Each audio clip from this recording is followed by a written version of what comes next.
नंदुरबार जिल्हा पोलीस अधीक्षक श्रवण दत्त हे भ्रष्ट पद्धतीने खोटा व बनावट स्वरूपाचा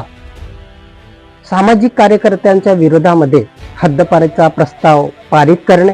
त्यांच्यावरती खोटे व बनावट गुन्हे दाखल करणे, त्यांना रात्री बेरात्री अटक करायला लावणे, त्यांच्या घरामध्ये रात्री बेरात्री बिना वर्दीचे पोलिसांना घुसवायला लावणे, चोरीच्या स्वरूपात घुसवायला लावणे, चोरी करायला लावणे आणि चोरीची प्रकरणं दडपणे, भ्रष्ट अधिकाऱ्यांची प्रकरणं दडपणे, भ्रष्ट अधिकाऱ्यांच्या विरोधामध्ये बोलणाऱ्या सामाजिक कार्यकर्त्यांना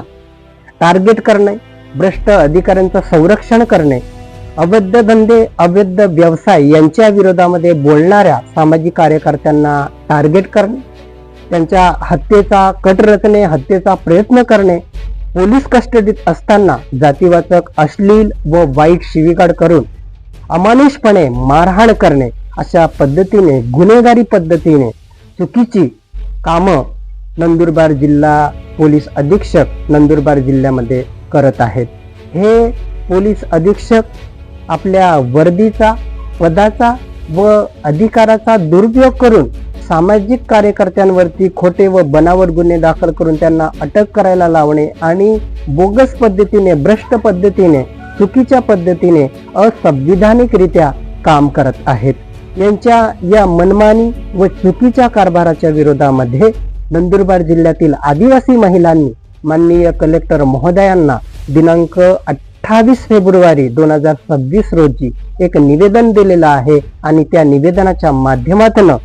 माननीय कलेक्टर महोदयांना निदर्शनात आणून दिलेला आहे की हा जो पोलीस अधीक्षक आहे हा आपल्या पदाचा दुरुपयोग करून कशा पद्धतीने आदिवासी जनतेची पिळवणूक करत आहे, छळ करत आहे. हे श्रवण दत्त नंदुरबार जिल्ह्यात आल्यापासून सर्रासपणे जिल्ह्यामध्ये अवैध धंद्यांचे हड्डे वाढलेले आहेत, अवैध धंद्यांची वाढ झालेली आहे. लोकाभिमुख प्रशासनाला हा पोलीस अधिकारी घातक व धोकादायक आहे. भूमाफियांवरती हा गुन्हे दाखल करत नाही, न्यायापेक्षा अन्यायाला जास्त हा संरक्षण देतो. असा हा अकार्यक्षम भ्रष्ट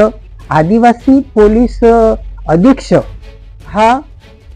राजकीय पुढाऱ्यांच्या इशाऱ्यावरती कॉन्ट्रॅक्ट किलर पद्धतीने सामाजिक कार्यकर्त्यांना टार्गेट करत आहे, आदिवासी जनतेला वेठीस धरत आहे. हा जर नंदुरबार जिल्ह्यात राहिला तर आदिवासी जनतेवरती वारंवार अन्याय होत राहील, पोलिसांच्या माध्यमातून आदिवासी जनतेचा छळ होत राहील आणि सामाजिक कार्यकर्त्यांना टार्गेट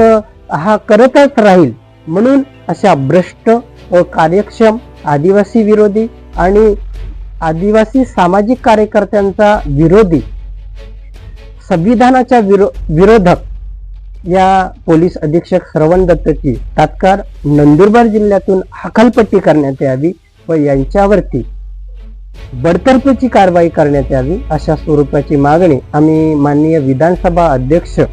राहुलजी नार्वेकर व माननीय उपसभापती नीलमजी गोरे यांच्याकडे आमच्या बिरसा फायटर संघटनेतर्फे मागणी केलेली आहे.